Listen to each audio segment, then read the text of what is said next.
Hey friends, and just like that, episode 6. This was a really heartwarming episode. I wonder if you guys agree. I got a little choked up a couple times in the episode, but let's jump right in. So we open in Carrie's new downtown apartment.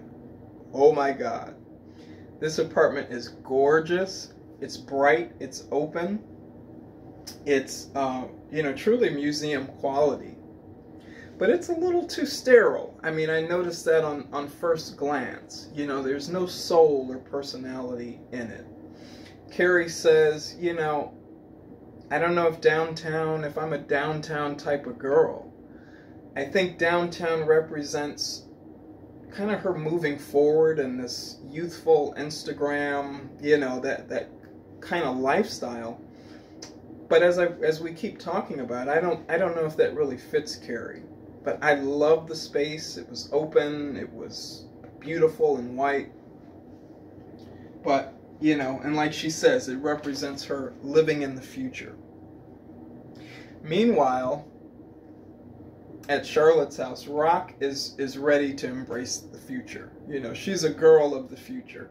She's ready to paint the room, she's ready to take the dolls down, and really insert some of her personality in the space.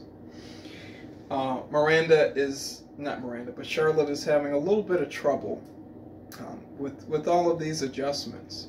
She says towards the end of the episode, what's so hard with people staying who they are, who they were born as. So she's having trouble adjusting to gender identity and just the new way that culture is moving.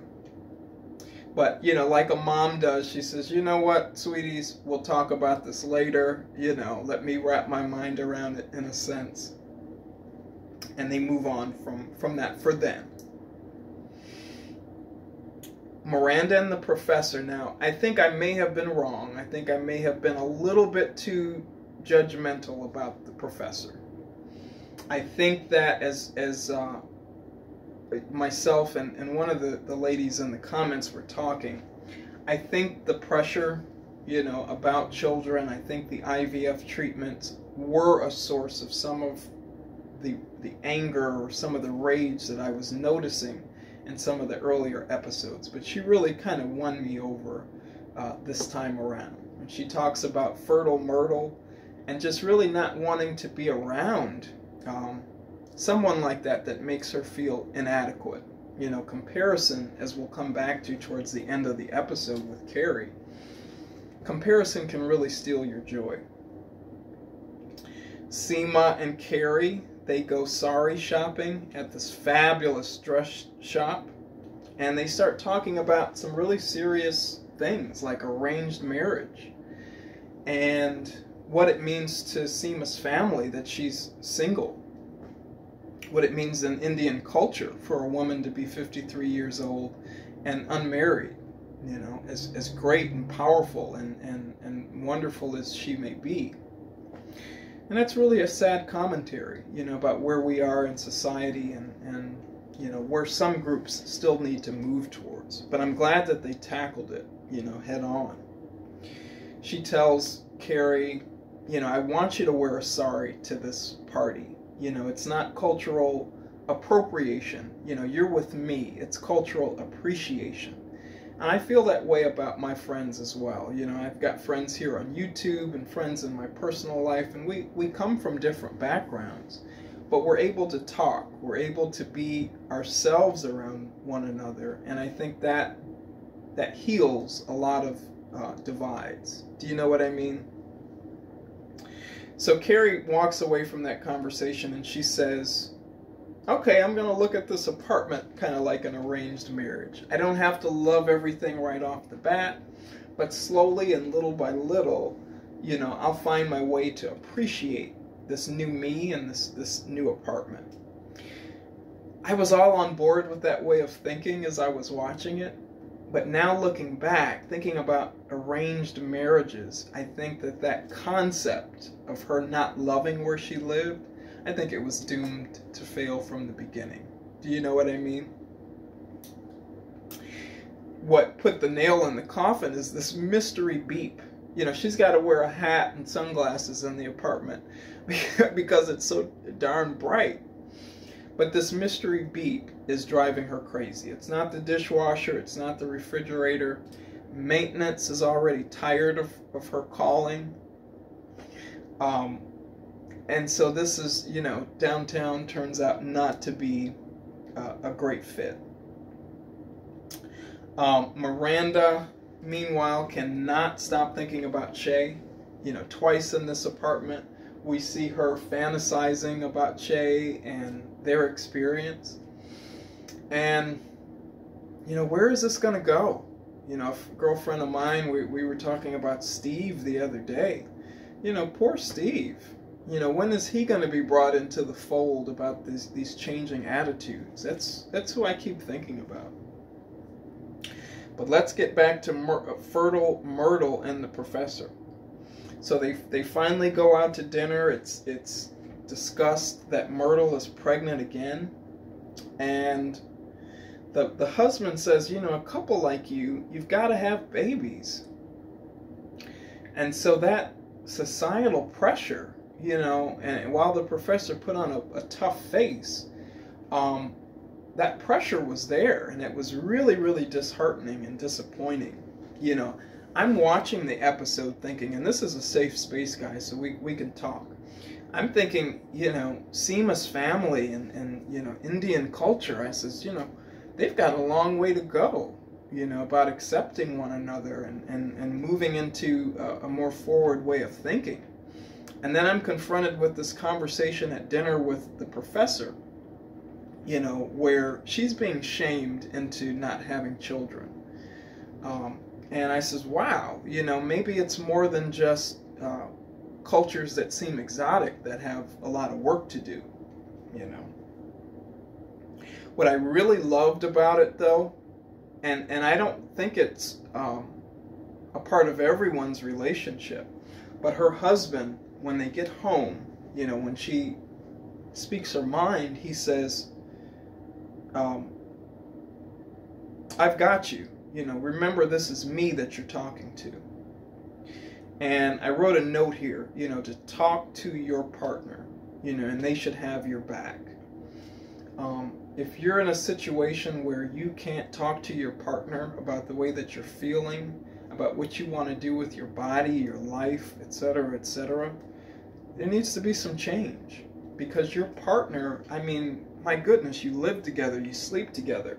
If they don't have your back, who's going to, you know? But that made me really feel good that she got assurances from her man. You know, she needed that in order to move forward with confidence. Okay, guys, we got to talk. Carrie and Anthony go for this facelift consultation, and it rocks Carrie's world. The doctor gives Anthony a good, healthy report. You look great, you look fabulous, you know, etc., etc.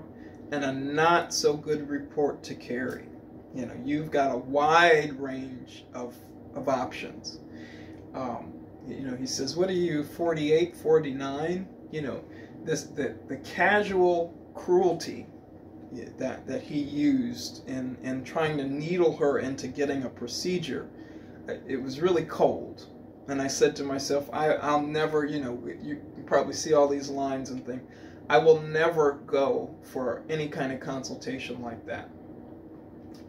Because he was playing on society's expectations of women.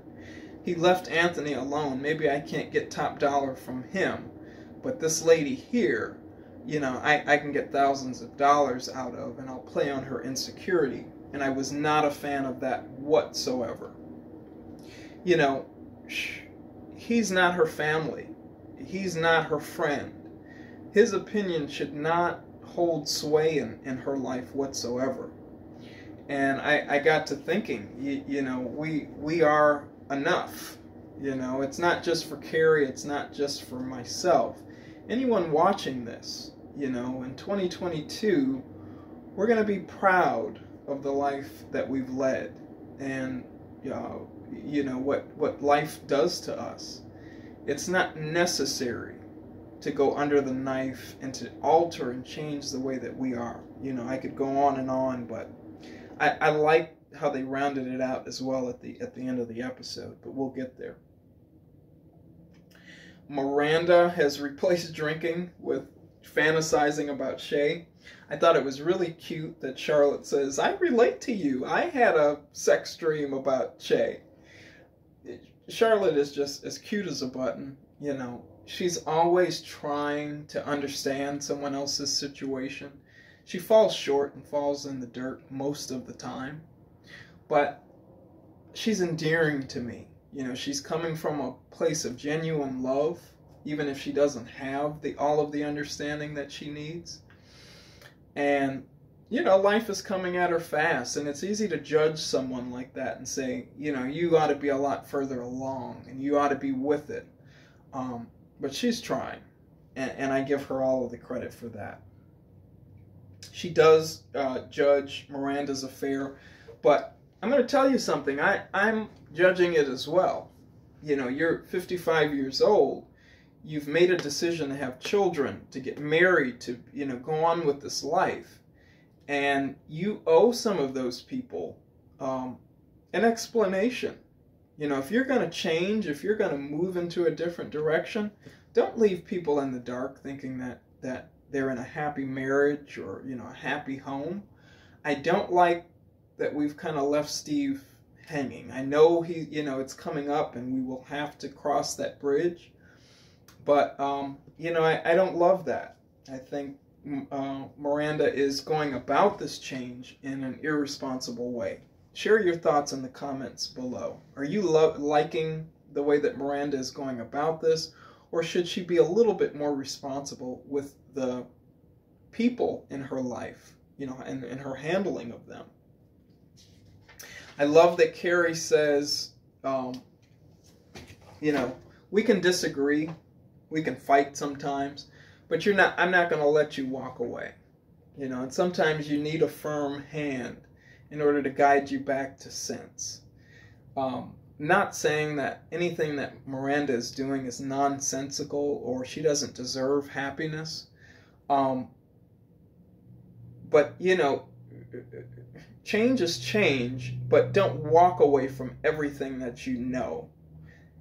Everybody that supported you, you know, your foundation, just because you're changing and you know, things are kind of shaking up in your life.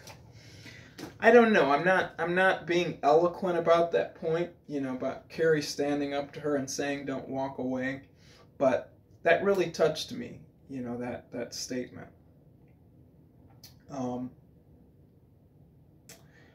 You know, and then Charlotte says, you know, what's wrong with everyone, you know, just staying, you know, who they were, you know.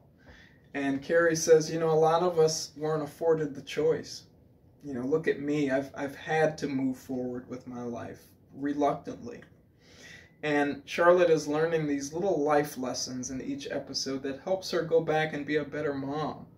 She compromises with Rock, and they put up, you know, her poster over the bed. They don't paint, but she puts the poster up, and Charlotte, you know, smiles in agreement with her and packs up the sentimental dolls that she has and puts them away. You know, they're childish things, and if Rock has decided to put childish things away for now, so be it, you know. I really loved that gift that Seema gave Carrie, you know, the charm, and says, this is just to remind you of your strength. A lot of things have changed in your life. You know, you got weird messaging from Big when he left Natasha the money. You got nasty messaging from the consultation about how you look and how you should look. And I'm going to be honest with you guys. I went along with the doctor for a few minutes. When he showed the after, you know, just in full transparency, because I want to be honest with you, I said, that would be lovely, you know.